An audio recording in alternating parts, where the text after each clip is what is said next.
Hello viewers, मेरा नाम है रोहित और स्वागत है आपका नरेटर बडी पर। आज की इस वीडियो में मैं लेके आया हूँ 2011 में रिलीज हुई मूवी थ्री मस्कीटियर्स। तो कहानी कुछ ऐसे शुरू होती है कि 17th सेंचुरी में फ्रांस के जो राजा हैं उनकी हत्या कर दी गई थी और उसके बाद जो उनके राजकुमार थे उनको राजा बनना पड़ा क्योंकि उनके पिता की हत्या हो गई थी। और अब यहाँ पर राजा लुइस के पास कार्डिनल और उसकी आर्मी थी। कार्डिनल मतलब कि एक हाई लेवल के प्रीस्ट होते हैं और वो प्रीस्ट पूरी आर्मी को कंट्रोल करते थे। एक तरह से आप सेनापति कह सकते हैं। कहानी समझने में आसान हो इसलिए हम कार्डिनल को प्रीस्ट बोलेंगे इस मूवी में। तो मूवी के शुरुआत में ही दिखाया जाता है कि वेनिस जो कि इटली में एक शहर है, वहाँ पर फायरवर्क हो रहा होता है, सेलिब्रेशन हो रहा होता है। और वेनिस जो शहर है उसमें शहर के बीच में से ही कैनाल्स मतलब कि छोटी छोटी वाटर स्ट्रीम्स जो है निकलती हैं। तो हर घर के आगे और पीछे से कैनाल्स होती हैं। तो यहाँ पर लोग बोट के थ्रू ट्रेवल करते हैं। यहाँ पर सड़कें कम,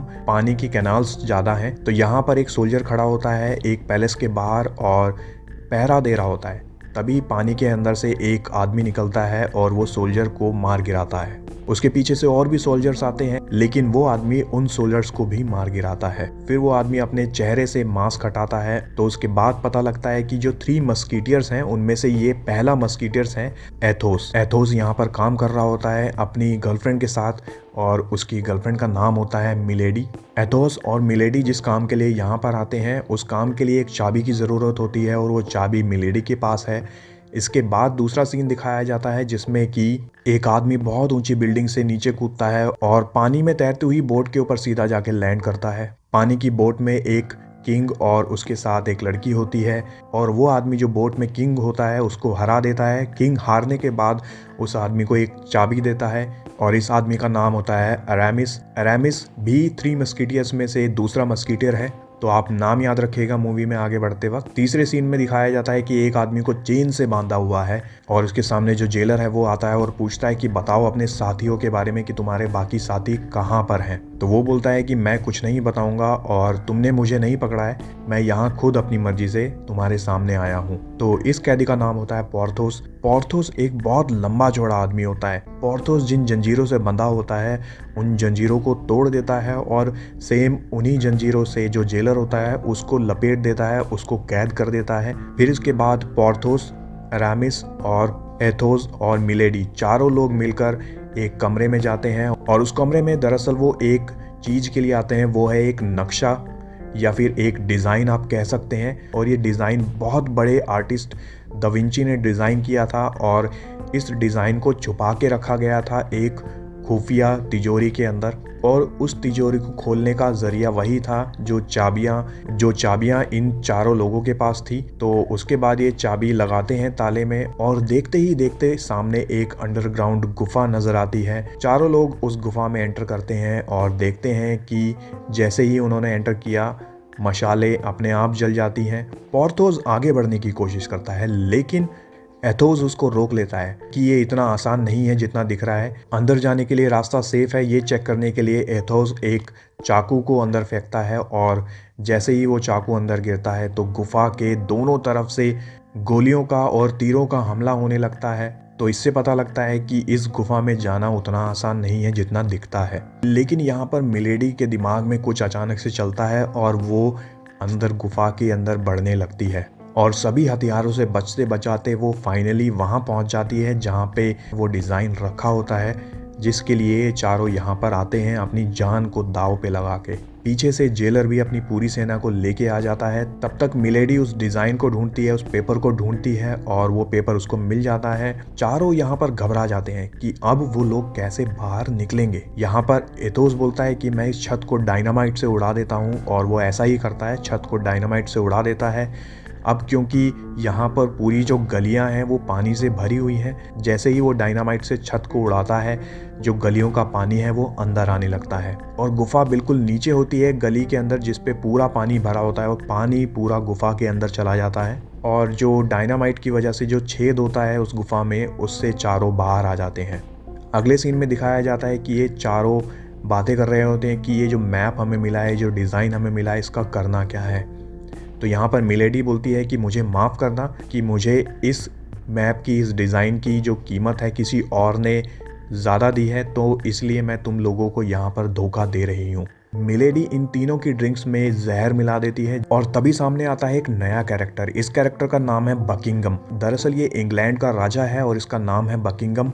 बकिंगम ने ही मिलेडी को काम दिया था कि तुम थ्री मस्कीटियर्स को धोखा देकर मेरे लिए वो डिज़ाइन लेके आओ और उसके बदले में मैं तुम्हें बहुत सारा पैसा दूंगा। जिस डिज़ाइन के पीछे ये सब लोग पड़े होते हैं, दरअसल वो डिज़ाइन होता है एक एयरशिप का, हवा में उड़ती हुई एक एयरशिप का, जो कि दिखने में पानी के जहाज जैसी लगती है लेकिन उड़ती हवा में है। अगले सीन में दिखाया जाता है कि एक बाप और बेटा ट्रेनिंग कर रहे होते हैं, ये सीख रहे होते हैं तलवारबाजी। यहाँ पर बेटा कुछ ऐसा दाव चलता है कि वो अपने पिता को तलवारबाजी में हरा देता है। तो यहाँ पर पिता खुश होता है और बोलता है कि ये तलवार जो हमारी है, ये पुरखों की तलवार है, इसके तुम हकदार हो, ये तलवार तुम अपने पास रखो। तो ये जो लड़का है, इस लड़के का नाम होता है दार्थेरियन। दार्थेरियन को उसके पिता बोलते हैं कि ये हमारी पुरखों की तलवार है, इसको आप अपने पास रखो। दार्थेरियन को उसकी माँ और पिता दोनों विदा करते हैं और बोलते हैं कि जाओ और ये दुनिया पूरी जाके देखो कि ये दुनिया कैसी है। दार्थेरियन वहाँ से चला जाता है। उसके 3 दिन बाद दार्थेरियन एक जगह पर पहुँचता है और इस जगह पर वो कुछ खाने पीने के लिए रुकता है, लेकिन वहाँ पर उसकी मुलाकात होती है रशफोर्ड से। रशफोर्ड ये आदमी है जिसकी एक आंख पर एक पट्टा लगा हुआ है। रशफोर्ड यहाँ पर गार्ड्स का कैप्टन है। तो रशफोर्ड और दार्थेरियन के बीच में थोड़ी सी बहस होती है और यहाँ पर रशफोर्ड और उसके साथी दार्थेरियन को नीचे ज़मीन पर गिरा देते हैं, लेकिन थोड़ी ही देर में मिलेडी सामने आती है और दार्थेरियन को बचा लेती है। अगले सीन में दिखाया जाता है कि दार्थेरियन पेरिस में पहुंच चुका होता है। पेरिस में सबसे पहले वो मिलता है एथोस से और एथोस से भी उसकी कुछ बहस होती है और उस बहस के बाद वो एथोस को टाइम देता है कि 12 बजे तुम मुझे चौक पर मिलना और हम दोनों इस बहस को खत्म करेंगे। फिर दार्थेरियन थोड़ा सा आगे बढ़ता है। उसके बाद उसकी टक्कर होती है पोर्थोस से। पोर्थोस से भी उसकी बहस होती है और वो पोर्थोस को बोलता है कि तुम मुझे 1 बजे मिलो चौक पर और इसके बाद हम इस बहस को खत्म करेंगे। दार्थेरियन थोड़ा सा और आगे बढ़ता है। उसके बाद उसकी मुलाकात होती है अरामिस से और अरामिस से भी उसकी किसी वजह से बहस हो जाती है और बहस को खत्म करने के लिए वो सेम वही बात बोलता है कि तुम मुझे 2 बजे चौक पर मिलो और इस बहस को हम वहाँ पर ख़त्म करेंगे। तो तीनों लोगों को वो अलग अलग टाइम देता है, एक को 12 बजे, एक को 1 बजे और एक को 2 बजे। बिल्कुल बताए हुए टाइम के हिसाब से एथोस 12 बजे उस चौक पर पहुंच जाता है और दार्थेरियन से लड़ने को तैयार होता है। लेकिन अरामिस और पोर्थोस भी वहां पर उसी वक्त पहुंच जाते हैं और बोलते हैं कि इस लड़के ने हम लोगों को भी यहाँ पर लड़ने के लिए बुलाया है। यहाँ पर ये तीनों उस लड़के से पूछते हैं कि तुम कौन हो और हमसे क्यों लड़ना चाहते हो। जितनी देर में ये बातें कर रहे होते हैं, पीछे से एक सैनिक आता है और वो सैनिक उनको रोक देता है कि तुम यहाँ पर लड़ाई नहीं कर सकते। और देखते ही देखते वहाँ पर 30-40 सैनिक और आ जाते हैं। इन सभी सैनिक का कैप्टन होता है रशफोर्ड। रशफोर्ड तीनों मस्कीटियर्स से बोलता है कि तुम मस्कीटियर्स मेरे साथ चलो क्योंकि यहाँ पर लड़ नहीं सकते हो तुम और तुम्हें यहाँ से जेल में ले जाया जाएगा। तो दार्थेरियन बोलता है तीनों मस्कीटियर्स को कि तुम 3 मस्कीटियर्स हो, तुम इस तरह से हार नहीं मान सकते हो, तुम इस कैप्टन के सामने इतनी आसानी से हार नहीं मान सकते। तीनों मस्कीटियर्स बोलते हैं कि वो काम हम छोड़ चुके हैं, अब हम एक आम इंसान की तरह रहते हैं। लेकिन दार्थेरियन उनकी बात नहीं सुनता है और वो जो सैनिक होते हैं उनके ऊपर हमला कर देता है। जब दार्थेरियन 2-4 सैनिकों को हरा देता है तो तीनों मस्कीटियर्स देखते हैं कि इस नए लड़के में बहुत ज़्यादा जोश है और उस लड़के के जोश को देखकर तीनों मस्कीटियर्स में भी जोश आ जाता है और वो भी सैनिकों से लड़ना शुरू कर देते हैं। देखते ही देखते ये चारों लोग 40 सैनिकों के ऊपर भारी पड़ने लगते हैं और साइड में खड़ी होकर ये लड़की सारी लड़ाई देख रही होती है। इस लड़की का नाम होता है कॉन्स्टेंस और ये देखती है कि ये लड़का कितनी बहादुरी से इन सैनिकों का मुकाबला कर रहा है। दार्थेरियन कॉन्स्टेंस के पास आता है और उससे उसका नाम पूछता है कि तुम कहाँ रहती हो। कॉन्स्टेंस बोलती है कि तुम बहुत बहादुर हो और बहुत अच्छे से लड़ते हो तुम। थोड़ी ही देर में सारे सैनिक वहां से भाग जाते हैं और सब लोग आसपास के लोग चिल्लाने लगते हैं 3 मस्कीटियर्स 3 मस्कीटियर्स। तो यहाँ पर मस्कीटियर्स को बहुत प्राउड फील होता है कि उन्होंने बहुत टाइम बाद तलवार उठाई है और बहुत टाइम बाद उन्होंने लड़ाई की है। अब ये चारों लोग आगे बढ़ते हैं और 3 मस्कीटियर्स दार्थेरियन से पूछते हैं कि तुम यहाँ क्यों आए हो, अपना इरादा बताओ। दार्थेरियन बोलता है कि मस्कीटियर्स की टीम में मैं शामिल होने आया हूँ। मुझे मेरे पिता ने बहुत अच्छी तलवारबाजी सिखाई है और मैं जानता हूँ कि आप लोग भी बहुत बहादुर लोग हैं, जैसे आप काम करते हैं वैसे मैं काम करना चाहता हूँ। तीनों मस्कीटियर्स दार्थेरियन को अपने साथ रख लेते हैं कुछ टाइम के लिए अगले सीन में दिखाया जाता है कि किंग लुइस और प्रीस्ट बैठकर चेस खेल रहे होते हैं और वो इस बारे में बात कर रहे होते हैं कि थ्री मस्कीटियर्स ने फिर से कानून तोड़ा है। तो किंग लुइस आदेश देते हैं कि थ्री मस्कीटियर्स को यहाँ पर बुलाया जाए। थ्री मस्कीटियर्स और दार्थेरियन को भी सैनिक महल में पकड़ के लेके आते हैं। तो यहाँ पर किंग लुइस थ्री मस्कीटियर्स और दार्थेरियन की बहादुरी से बहुत खुश होता है और वो बोलता है कि मैं बहुत खुश हूँ कि ऐसे लोग मेरे शहर में रहते हैं जो कि 4 लोग 40 लोगों के ऊपर भारी पड़ जाते हैं। तभी वहाँ पर क्वीन आती है और क्वीन भी सेम वही बात बोलती है कि तुम लोग बहुत बहादुर हो और तुम लोगों के लिए हम नए कपड़े बनवाएंगे और तुम लोग हमारे राज्य की शान हो। कॉन्स्टेंस रानी की एक सेविका होती है, तो वो भी इसी महल में रहती है। लेकिन प्रीस्ट को ये बिल्कुल अच्छा नहीं लगता है कि राजा ने और रानी ने मस्कीटियर्स की इतनी तारीफ की है, क्योंकि उन्होंने जो प्रीस्ट की जो सेना होती है उसको हराया था, उनकी बेइज्जती की थी। तो प्रीस्ट को बिल्कुल ये पसंद नहीं आता है। अगले सीन में दिखाया जाता है कि किंग लुइस और उसकी पूरी सेना महल के बाहर खड़ी हुई है और सभी लोग बाहर खड़े हुए हैं। तभी अचानक से हवा में कोई उड़ती हुई चीज आती है। सब लोग उसको देख के बहुत हैरान हो जाते हैं और ये होता है एक एयरशिप जो कि हवा में उड़ रहा होता है। दिखने में एक ये नाव की तरह होता है, एक शिप की तरह होता है, लेकिन ये हवा में उड़ता है। एयरशिप में से बकिंगम उतरते हैं जो कि इंग्लैंड के राजा हैं और बकिंगम की इस एयरशिप को देखकर किंग लुइस जलते हैं कि ऐसी सेम शिप मेरे पास भी होनी चाहिए। यहाँ पर बकिंगम की नज़र पड़ती है थ्री मस्कीटियर्स और दार्थेरियन के ऊपर। बकिंगम बोलता है कि हम लोग पहले भी मिल चुके हैं और जब हम पहले मिले थे तब भी तुम इसी तरह से मेरे सामने घुटनों पे झुके हुए थे। तो यहाँ पर एथोस बोलता है कि अगली बार ऐसा नहीं होगा, अगली बार हम घुटनों पे नहीं होंगे। प्रीस्ट यहाँ पर बकिंगम को समझाते हैं कि किस तरह से इंग्लैंड की सेना फ्रांस के ऊपर कब्जा कर सकती है। अगले सीन में दिखाते हैं कि जो मिलेडी है वो कुछ सैनिकों को मारकर क्वीन के कमरे में घुसती है और क्वीन के कमरे में घुसने के बाद वो कुछ लेटर्स क्वीन के एक ड्रॉर में रख देती है और वो लेटर्स ड्रॉर में रखने के बाद क्वीन का एक डायमंड का हार होता है, वो डायमंड का हार भी चुरा लेती है, क्योंकि यहाँ पर बहुत हाई सिक्योरिटी सिस्टम लगा हुआ था जिसकी वजह से इसको चुराना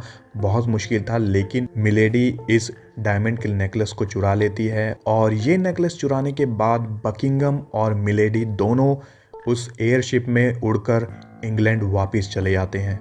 अगले सीन में दिखाया जाता है कि किंग लुइस को वो लेटर्स मिलते हैं जो कि मिलेडी ने क्वीन के कमरे में रखे थे और वो प्रीस्ट के साथ बात करते हैं कि ये मुझे लेटर्स मिले हैं और किंग लुइस बोलते हैं कि इस लेटर में लिखा हुआ है कि बकिंगम और क्वीन दोनों आपस में प्यार करते हैं और क्वीन ने जो उनका हीरो का हार है वो बकिंगम को दे दिया है अपने प्यार की निशानी की तरह। तो यहाँ पर प्रीस्ट किंग लुइस को सलाह देते हैं कि तुम क्वीन को बोलो कि 2 दिन बाद हम एक पार्टी रख रहे हैं, उस पार्टी में तुम्हें वो हार पहनना है। 2 दिन बाद एक पार्टी होने वाली है। ये न्यूज़ क्वीन तक पहुंचती है और क्वीन को पता लगता है कि किंग की फरमाइश है कि उनको वो हार पहनना है। क्वीन कॉन्स्टेंस को बोलती है कि जाओ मेरे लिए वो हार लेके आओ। कॉन्स्टेंस उस जगह पर जाती है और देखती है कि हार अपनी जगह पर नहीं है और वो भागकर वापस जाती है। क्वीन को बताती है कि वो हार अपनी जगह पर नहीं है। यहाँ पर क्वीन बहुत परेशान हो जाती है और बोलती है कि अब मैं क्या करूँगी, अगर वो हार पार्टी में मैंने नहीं पहना तो यहाँ पर किंग समझेंगे कि वो हार मैंने बकिंगम को दे दिया है। कॉन्स्टेंस रानी से बोलती है कि आपको परेशान होने की ज़रूरत नहीं है, मैं कुछ लोगों को जानती हूँ जो इस हार को आपके लिए वापस लेके आ सकते हैं। कॉन्स्टेंस अंधेरे अंधेरे में ही जाती है और थ्री मस्कीटियर्स के पास जाती है जहाँ उसको दार्थेरियन फिर से मिलता है और दार्थेरियन को वो पूरी कहानी समझाती है कि किस तरह से उनका हार वहाँ से चोरी हो गया है और किस वजह से उनको वो हार वापस चाहिए। दार्थेरियन और थ्री मस्कीटियर्स, क्योंकि ये बात होती है क्वीन की इज्जत की, इसलिए वो इस काम को करने को तैयार हो जाते हैं। तो ये तीनों मस्कीटियर्स और दार्थेरियन यहाँ से निकलने को तैयार होते हैं इंग्लैंड के लिए। लेकिन यहाँ पर रशफोर्ड और उसकी सेना थ्री मस्कीटियर्स और दार्थेरियन का इंतजार कर रही होती है ताकि वो यहाँ से बाहर ना जा पाए। तभी कॉन्स्टेंस बोलती है कि मैं इन सब लोगों का ध्यान भटकाती हूँ और तुम लोग यहाँ से निकल जाओ। कॉन्स्टेंस दार्थेरियन की कैप और उसका ओवरकोट लेकर घोड़े पर बैठकर वहाँ से निकल जाती है और सभी लोग सोचते हैं कि घोड़े पर जो जा रहा है इंसान वो दार्थेरियन है, लेकिन असल में वो कॉन्स्टेंस होती है।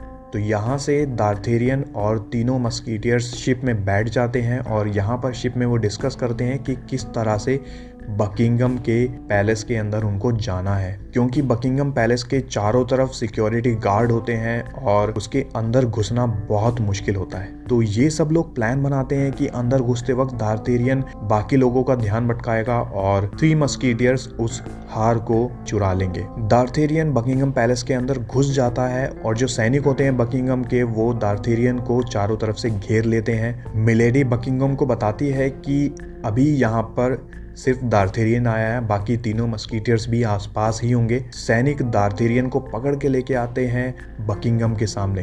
बकिंगम डार्थेरियन से पूछता है कि अपना प्लान बताओ कि तुम किस तरह से यहाँ से बाहर निकलने वाले हो। डार्थेरियन बोलता है जरा खिड़की से बाहर तो झाँको। जैसे ही बकिंगम खिड़की से बाहर झाँकता है तो पता लगता है कि बाहर जो उसका एयरशिप होता है वो हाईजैक कर लिया है तीनों मस्कीटियर्स ने। इस शिप के ऊपर बहुत सारे हथियार होते हैं, सभी हथियारों को इस्तेमाल करते हैं तीनों मस्कीटियर्स और डार्थेरियन को वहां से निकाल ले जाते हैं। डार्थेरियन बताता है कि हीरो का हार वहां अंदर नहीं था, तो यहाँ पर एथोस बोलता है कि हीरो का हार मिलेडी ने जरूर अपने पास ही रखा होगा। हीरो का हार मिलेडी के पास ही होता है। अब क्योंकि डार्थेरियन और थ्री मस्कीटियर्स के पास बकिंगम का एयरशिप है तो वो हवा में उड़ रहे होते हैं और यहाँ पर मिलेडी की घोड़ा गाड़ी को वो हवा में उड़ा लेते हैं और मिलेडी उनके कब्जे में हो जाती है। मिलेडी से वो जो हीरो का हार होता है वो छीन लेते हैं। अब क्योंकि मूवी की शुरुआत में ही दिखाया गया था कि मिलेडी ने थ्री मस्कीटियर्स को धोखा दिया था और एथोस वो इंसान था जो कि मिलेडी से प्यार करता था, तो एथोस यहाँ पर मिलेडी को गोली मारने के लिए रेडी होता है, लेकिन उससे पहले ही मिलेडी उस एयरशिप से नीचे कूद जाती है। अगले सीन में किंग लुइस वही सेम बात अपनी रानी को याद दिलाने जाता है कि आने वाले 2 दिन में एक पार्टी है और उस पार्टी में तुम्हें वही सेम हीरो का हार पहनना है जो कि मैंने तुम्हें दिया था। थ्री मस्कीटियर्स और डार्थेरियन वो हीरो का हार लेकर वापस आ ही रहे होते हैं, लेकिन रशफोर्ड अपनी सेना के साथ यहाँ पर दूसरे एयरशिप में आता है और ये एयरशिप थ्री मस्कीटियर्स के एयरशिप से भी बहुत बड़ा होता है। रशफोर्ड के कब्जे में होती है कॉन्स्टेंस और रशफोर्ड थ्री मस्कीटियर्स को बोलता है कि तुम मुझे वो हीरो का हार वापस दे दो और मैं यहाँ से कॉन्स्टेंस को तुम्हें वापस लौटा दूंगा। तो सब लोग यहाँ पर इस एग्रीमेंट पर राजी हो जाते हैं और वहाँ से कॉन्स्टेंस को छोड़ दिया जाता है और यहाँ से डार्थेरियन हीरो का हार लेकर रशफोर्ड के पास चला जाता है। रशफोर्ड डार्थेरियन को बोलता है कि तुम बहुत मासूम हो और इतना बोलने के बाद ही रशफोर्ड हमला कर देता है थ्री मस्कीटियर्स के एयरशिप के ऊपर। क्योंकि थ्री मस्कीटियर्स का एयरशिप बहुत छोटा होता है रशफोर्ड के शिप के मुकाबले और उसमें हथियार भी कम होते हैं, इस वजह से यहाँ पर रशफोर्ड का शिप बहुत भारी पड़ रहा होता है थ्री मस्कीटियर्स के शिप के ऊपर। थ्री मस्कीटियर्स अपना शिप लेकर बादलों के अंदर छुप जाते हैं, क्योंकि उनका शिप छोटा होता है इस वजह से वो तेज भी होता है। थ्री मस्कीटियर्स अपना शिप बादलों से निकालते हैं और जब वो बादलों से शिप निकलता है तो उस वक्त वो रशफोर्ड के शिप के ऊपर होता है। तो यहाँ पर थ्री मस्कीटियर्स को लड़ाई में फ़ायदा होता है और वो अपने सारे हथियार इस्तेमाल करते हैं रशफोर्ड के शिप के ऊपर। रशफोर्ड का शिप बहुत बुरी तरह डैमेज हो जाता है और उसकी हवा जो होती है वो निकलने लगती है। धीरे धीरे वो शिप नीचे जाने लगता है और एक बिल्डिंग से जाके टकरा जाता है और उस बिल्डिंग के ऊपर गिर जाता है। क्योंकि रशफोर्ड का शिप उस बिल्डिंग के ऊपर अटका हुआ है तो थ्री मस्कीटियर्स भी अपना शिप पीछे से लेके आते हैं और रशफोर्ड की शिप के ऊपर फिर से एक टक्कर मारते हैं ताकि वो उस बिल्डिंग से नीचे गिर जाए। लेकिन दोनों ही शिप में से कोई भी शिप नीचे नहीं गिरता है। यहाँ पे आमना सामना होता है रशफोर्ड और डार्थेरियन का। रशफोर्ड और डार्थेरियन दोनों ही बहुत अच्छे तलवारबाज हैं, दोनों ही काफ़ी देर तक एक दूसरे का मुकाबला करते हैं, लेकिन फाइनली किसी तरह डार्थेरियन रशफोर्ड को तलवारबाजी में हरा देता है। अगले सीन में दिखाते हैं कि थ्री मस्कीटियर्स और डार्थेरियन साथ में कॉन्स्टेंस अपने एयरशिप में बैठकर आते हैं और जो महल होता है महल के बिल्कुल गार्डन के बीचों बीच उस एयरशिप को उतार देते हैं। तभी किंग लुइस वहां पर आते हैं और थ्री मस्कीटियर्स से पूछते हैं कि इस एयरशिप की ऐसी हालत कैसे हुई। तो वो पूरी कहानी बताते हैं किस तरह से वो बकिंगम से इस एयरशिप को लेके आए हैं और किस तरह से उन्होंने बकिंगम के साथ लड़ाई की। किंग लुइस यहाँ पर बहुत खुश होते हैं और पीछे से कॉन्स्टेंस और रानी भी आती हैं और रानी के गले में वो हार देखकर किंग लुइस खुश हो जाते हैं। कॉन्स्टेंस यहाँ पर डार्थेरियन को धन्यवाद बोलती है कि तुम रानी का हार मेरे कहने पर वापस लेके आए और यहाँ पर रानी की इज्जत बच गई। कॉन्स्टेंस यहाँ पर डार्थेरियन को पसंद करने लगती है और डार्थेरियन तो कॉन्स्टेंस को पहले से ही पसंद करता है। तो एक तरह से मूवी की हैप्पी एंडिंग कहा जा सकता है इसको। यहाँ पर ये मूवी एंड होते होते यहाँ पर इस मूवी का नाम थ्री मस्कीटियर्स ना होकर फोर मस्कीटियर्स कहा जा सकता है। मस्कीटियर्स की टीम में डार्थेरियन शामिल हो गया है। अब अगर आप सोच रहे हैं कि यहाँ पर मूवी खत्म हो गई है, तो मूवी यहाँ पर खत्म नहीं हुई है। अगले सीन में दिखाया गया है कि बकिंगम अपनी पूरी इंग्लैंड की सेना फ्रांस की तरफ लेके बढ़ रहा होता है, फ्रांस के ऊपर हमला करने के लिए, क्योंकि वो थ्री मस्कीटियर्स से हार चुका होता है, जिसकी वजह से वो बहुत गुस्से में होता है। और मिलेडी जो कि थ्री मस्कीटियर्स के एयरशिप से नीचे कूद गई थी और पानी में गिर गई थी, बकिंगम उसको भी पानी से बचा लेता है। तो ये थी पूरी कहानी आज की मूवी की। आप मुझे कमेंट में लिख के बता सकते हैं कि इस मूवी का सबसे अच्छा पार्ट आपको कौन सा लगा, और नरेटर बडी पर आप नेक्स्ट किस मूवी की कहानी देखना चाहते हैं, ये भी आप कमेंट में लिख सकते हैं। अगर ये वीडियो आपको पसंद आई है तो इस वीडियो को अपने दोस्तों के साथ शेयर कीजिए, फैमिली के साथ शेयर कीजिए, और आगे भी ऐसी ही इंटरेस्टिंग मूवीज की कहानी देखने के लिए नरेटर बडी को सब्सक्राइब कीजिए। Thank you for watching.